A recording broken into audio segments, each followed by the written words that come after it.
Hello children, how are you? I hope you all are hale and hearty. Well, I'm Satinder Kaur and today I'll be taking up lesson 5 of geography for class 9.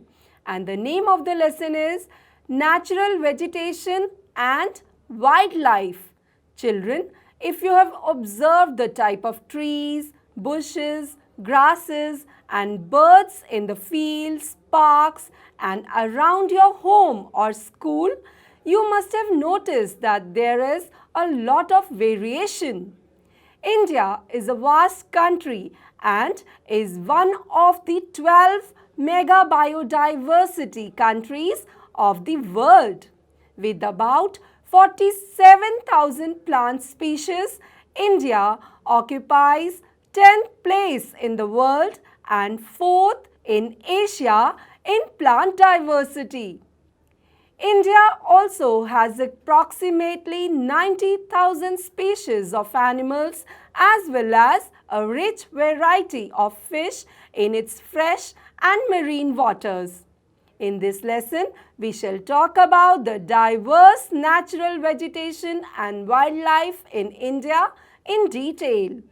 Let's first understand what natural vegetation is. Natural vegetation refers to a plant community which has grown naturally without human aid and has been left undisturbed by humans for a long time. This is termed as a virgin vegetation.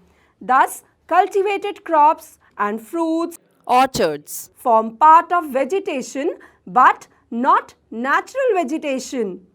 Children, do you know the virgin vegetation which are purely Indian are known as endemic or indigenous species, but those which have come from outside India are termed as exotic plants.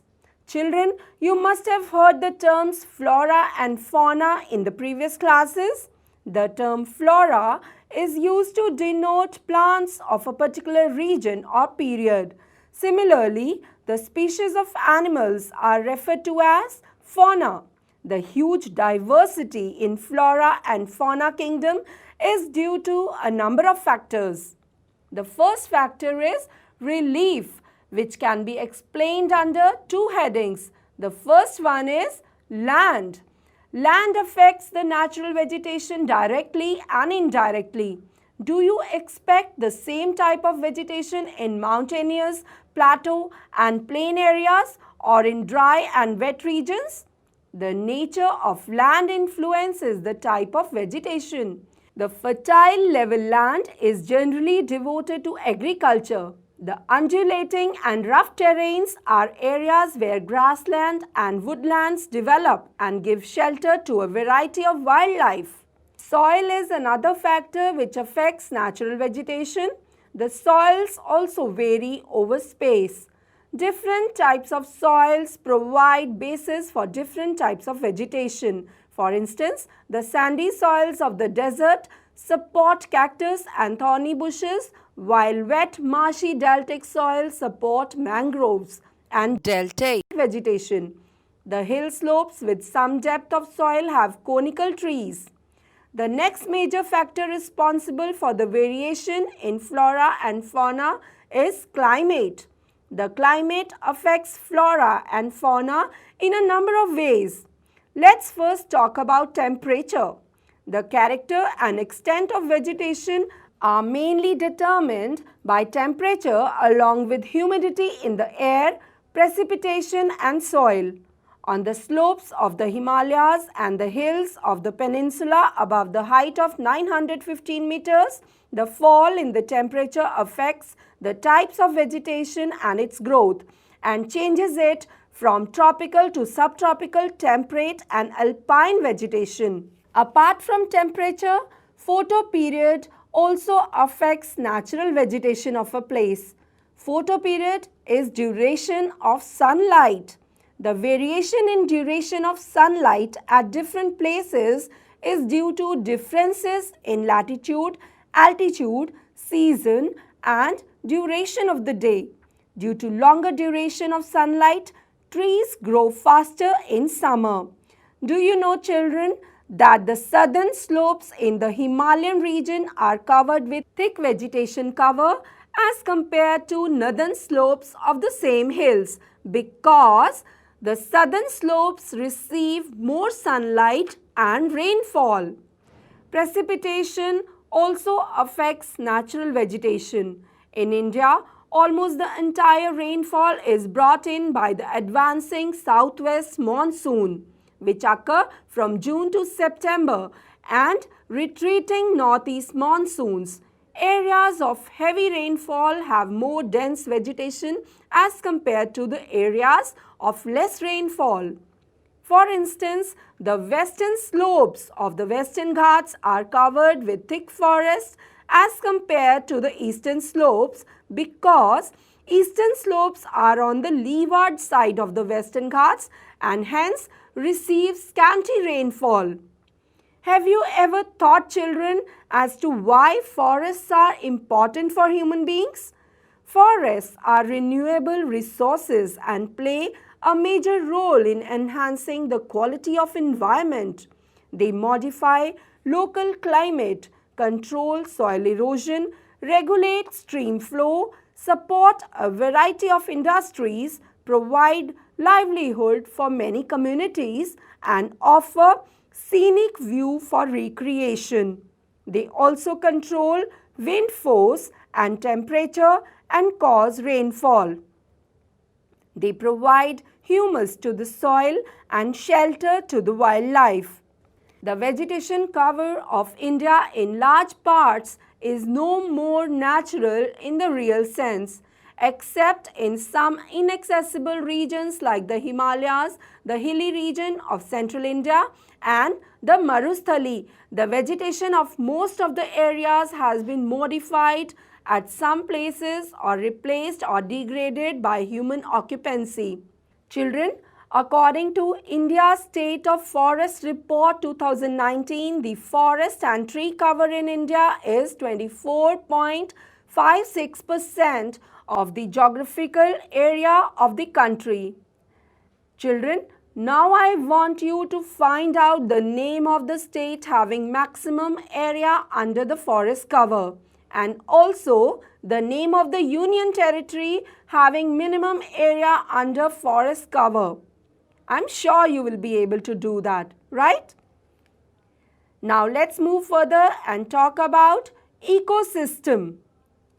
Plants occur in distinct groups of communities in areas having similar climatic conditions. The nature of the plants in an area to a large extent determines the animal life in that area. When the vegetation is altered, the animal life also changes. All the plants and animals in an area are interdependent and interrelated to each other in their physical environment, thus forming an ecosystem. Human beings are also an integral part of the ecosystem. How do the human beings influence the ecology of a region? So children, human beings utilize the vegetation and wildlife. The greed of human beings leads to overutilization of these resources. They cut the trees and kill the animals, creating ecological imbalance. As a result, some of the plants and animals have reached the verge of extinction. Now let's move further and talk about various types of vegetation. 5 major types of vegetation may be identified in our country, and these are tropical evergreen forests, tropical deciduous forests, tropical thorn forests and scrubs, montane forests, and mangrove forests. First, let's talk about tropical evergreen forests. These forests are restricted to areas of heavy rainfall of the Western Ghats and the island groups of Lakshadweep, Andaman and Nicobar, upper parts of Assam and Tamil Nadu coast. They are at their best in areas having more than 200 centimeters of rainfall with a short dry season. The trees reach great heights up to 60 meters or even above. Since the region is warm and wet throughout the year, it has a luxuriant vegetation of all kinds, trees, shrubs, and creepers, giving it a multi-layered structure. There is no definite time for trees to shed their leaves. As such, these forests appear green all the year round. Some of the commercially important trees of this forest are ebony, mahogany, rosewood, rubber, and cinchona. The common animals found in these forests are elephants, monkey, lemur, and deer. The one-horned rhinoceros are also found in the jungles of Assam and West Bengal. Besides these animals, plenty of birds, bats, sloth, scorpions, and snails are also found in these jungles. Now let's talk about tropical deciduous forests. These are the most widespread forests of India. They are also called the monsoon forests and spread over the region, receiving rainfall between 200 centimeters and 70 centimeters. Trees of this forest type shed their leaves for about 6 to 8 weeks in dry summer. On the basis of the availability of water, these forests are further divided into moist and dry deciduous. The former is found in areas receiving rainfall between 200 and 100 centimeters. These forests exist, therefore, mostly in the eastern part of the country. Northeastern states along the foothills of the Himalayas, Jharkhand, West Odisha, and on the eastern slopes of the Western Ghats. Teak is the most dominant species of this forest. Bamboos, sal, shisham, sandalwood, khair, kusum, arjun, mulberry are other commercially important species. The dry deciduous forests are found in areas having rainfall between 100 centimeters and 70 centimeters. These forests are found in the rainier parts of the peninsular plateau and the plains of Bihar and Uttar Pradesh. There are open stretches in which teak, sal, peepal, neem, etc. grow. A large part of this region has been cleared for cultivation and some parts are used for grazing. In these forests, the common animals found are lion, tiger, pig, deer, and elephant. A huge variety of birds, lizards, snakes, and tortoise are also found here. Next, we shall talk about the thorn forests and scrubs. In regions with less than 70 centimeters of rainfall, the natural vegetation consists of thorny trees and bushes.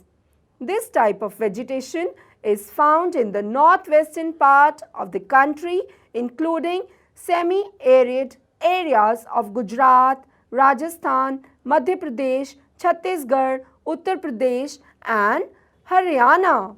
Acacias, palms, euphorbias, and cacti are the main plant species. In these forests, the common animals are rats, mice, rabbits, fox, wolf, tiger, lion, wild ass, horses, and camels. There is another type of forest called montane forests. In mountainous areas, the decrease in temperature with increasing altitude leads to the corresponding change in natural vegetation. As such, there is a succession of natural vegetation belts in the same order as we see from the tropical to the tundra region. The wet temperate type of forests are found between a height of 1000 and 2000 meters. Evergreen, broad-leaf trees such as oaks and chestnuts predominate. Between 1500 and 3000 meters, temperate forests containing coniferous trees like pine, deodar, silver fir, spruce, and cedar are found. These forests cover mostly the southern slopes of the Himalayas, places having high altitude in southern and northeast India. At higher elevations, temperate grasslands are common. At high altitudes, generally more than 3600 meters above the sea level, temperate forests and grasslands give way to the alpine vegetation. Silver fir, junipers, pines and birches are the common trees of these forests. However, they get progressively stunted as they approach the snow line. Ultimately, through shrubs and scrubs, they merge into the alpine grasslands. These are used extensively for grazing by nomadic tribes like the Gujars and the Bakarwals. The common animals found in these forests are Kashmiri stag, spotted deer, wild sheep, jack, rabbit, Tibetan antelope, yak, snow leopard, squirrels, shaggy horn wild ibex, bear and rare red panda, sheep and goats with thick hair. Now let's talk about another type of forest called mangrove forests. The mangrove tidal forests are found in the areas of coasts influenced by tides. Mud and silt get accumulated on such coasts. Dense mangroves are the common varieties with roots of the plants submerged under water. The deltas of the Ganga, the Mahanadi, the Krishna, the Godavari and the Kaveri are covered by such vegetation. In the Ganga-Brahmaputra delta, Sundri trees are found which provide durable hard timber. Palm, coconut, kura, agar also grow in some parts of the delta. Royal Bengal tiger is the famous animal found in this forest. Turtles, crocodiles, gharials and snakes are also found here. Now children, can you think of what will happen if plants and animals disappear from the earth's surface? Can the human being survive under such a situation? Why is biodiversity necessary and why should it be conserved? I'm sure you can find the answer to this. So children, that was all about natural vegetation. Now let's move further and talk about some plants that have medicinal value. Children, do you know that India is known for its herbs and spices from ancient times? Some 2000 plants have been described in Ayurveda and at least 500 are in regular use. The World Conservation Union's Red List has named 352 medicinal plants, of which 52 are critically threatened and 49 are endangered. The commonly used plants in India are Sarpagandha, which is used to treat blood pressure. It is found only in India. The next one is Jamun. The juice from ripe fruit is used to prepare vinegar, which is carminative and diuretic and has digestive properties. The powder of the seed is used for controlling diabetes. Next we have Arjun. The fresh juice of leaves is a cure for earache. It is also used to regulate blood pressure. Next we have Babool. You must have heard this name, children. Leaves of this plant are used as a cure for eye sores. Its gum is used as a tonic. Then we have Neem. It has high antibiotic and antibacterial properties.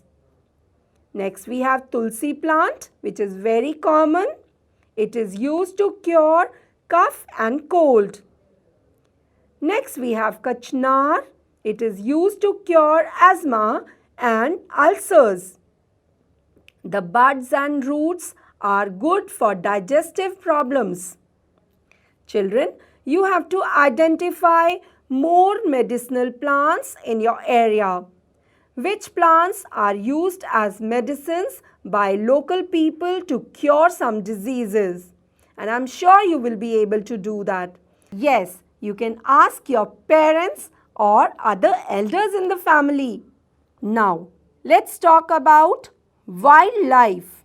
Like its flora, India is also rich in its fauna. It has approximately 90,000 animal species. The country has about 2,000 species of birds. They constitute 13% of the world's total. There are 2,546 species of fish which account for nearly 12% of the world's stock. It also shares between 5 and 8% of the world's amphibians, reptiles and mammals. The elephants are the most majestic animals among the mammals. They are found in the hot wet forests of Assam, Karnataka and Kerala. One-horned rhinoceros are the other animals which live in swampy and marshy lands of Assam and West Bengal. Arid areas of the Rann of Kutch and the Thar Desert are the habitat for wild ass and camels respectively. Indian bison, nilgai or blue bull, chausinga, four-horned antelope, gazelle and different species of deer are some other animals found in India. It also has several species of monkeys. India is the only country in the world that has both tigers and lions. The natural habitat of the Indian lion is the Gir forest in Gujarat. Tigers are found in the forests of Madhya Pradesh, the Sundarbans of West Bengal and the Himalayan region. Leopards too are the members of the cat family. They are important among animals of prey. Children, do you know the Gir forest is the last remaining habitat of the Asiatic lion? The Himalayas harbor a hardy range of animals which survive in extreme cold. Ladakh's freezing high altitudes are a home to yak, the shaggy horned wild dogs weighing around 1 ton, the Tibetan antelope and blue sheep, wild sheep, and the kyang, that is Tibetan wild ass. Furthermore, the ibex, bear, snow leopard and very rare red panda are found in certain pockets. In the rivers, lakes and coastal areas, turtles, crocodiles and gharials are found. Bird life in India is also very colorful. Peacocks, pheasants, ducks, parakeets, cranes and pigeons are some of the birds inhabiting the forests and wetlands of the country. Now I shall tell you about migratory birds. Some of the wetlands of India are popular with migratory birds. During winter, birds such as Siberian crane come in large number. One such place favorable with birds is the Rann of Kutch. At a place where the desert merges with the sea, flamingo with their brilliant pink plumage come in thousands to build nest mounds from the salty mud and raise their younger ones. It is one among many extraordinary sights in the country. Is it not a rich natural heritage of ours, children? We have selected our crops from a biodiverse environment, that is, from the reserve of edible plants. We also experimented and selected many medicinal plants. The animals were selected from large stock provided by nature as milch animal. They also provided us draught power transportation, meat, eggs. The fish provide nutritive food. The main causes for this major threat to nature are hunting by greedy hunters for commercial purposes, pollution due to chemical and industrial waste, acid deposits, introduction of alien species, and reckless cutting of the forests to bring land under cultivation and inhabitation are also responsible for the imbalance. To protect the flora and fauna of the country, the government has taken many steps. Apart from this, 14 biosphere reserves have been set up in the country to protect flora and fauna. 4 out of these, the Sundarbans in the West Bengal, Nanda Devi in Uttarakhand, the Gulf of Mannar in Tamil Nadu, and the Nilgiris have been included in the World Network of Biosphere Reserves. Some of these biosphere reserves are Sundarbans, Gulf of Mannar, the Nilgiris, Nanda Devi, Nokrek, Great Nicobar, Manas, Similipal, etc. Next, financial and technical assistance is provided to many botanical gardens by the government since 1992. Project Tiger, Project Rhino, and many other eco-developmental projects have been introduced. 103 national parks and 535 wildlife sanctuaries and zoological gardens are set up to take care of natural heritage. All of us must realize the importance of the natural ecosystem for our own survival. It is possible if indiscriminate destruction of natural environment is put to an immediate end. Children, that's all about the lesson. Now it's time to take up a few questions. Ready? First we have some multiple choice questions and you have to choose the correct option. Ready? The first question is, which type of vegetation does not belong to the category of natural vegetation? And the options are horticulture, forests, mangroves or shrubs. And the correct option is yes, horticulture. The next question is, what is the position of India in the world with regard to plant diversity? And the options are first, 10th, 12th or none of these. And the correct option is 10th. The next question is, which term is used to denote animal species of a particular region or period? And the options are fauna, ferns, flora or none of these. And the correct option is fauna. Very good. The next question is, which of the following factors influence the type and distribution of natural vegetation? And the options are landforms, soil, climate or all of the above. And the correct option is yes, all of the above. The next question is, which of the following types of vegetation grows in wet, marshy soil? And the options are grasslands, mangroves, cactus or alpine vegetation. And the correct option is mangroves. Very good. Let's move on to the next question. Where are Royal Bengal tigers found? And the options are Mahanadi Delta, Godavari Delta, Kaveri Delta or Sundarban Delta.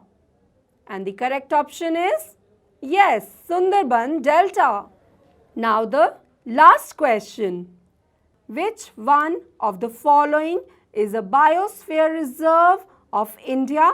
And the options are Gir Forest, the Nilgiris, Kanheri, or none of these. And the correct option is yes, the Nilgiris. Very good. Now let's move ahead and match these columns. First we have Rajaji National Park, which is in Uttarakhand. Very good. Then we have Sanjay Gandhi National Park, which is located in Maharashtra.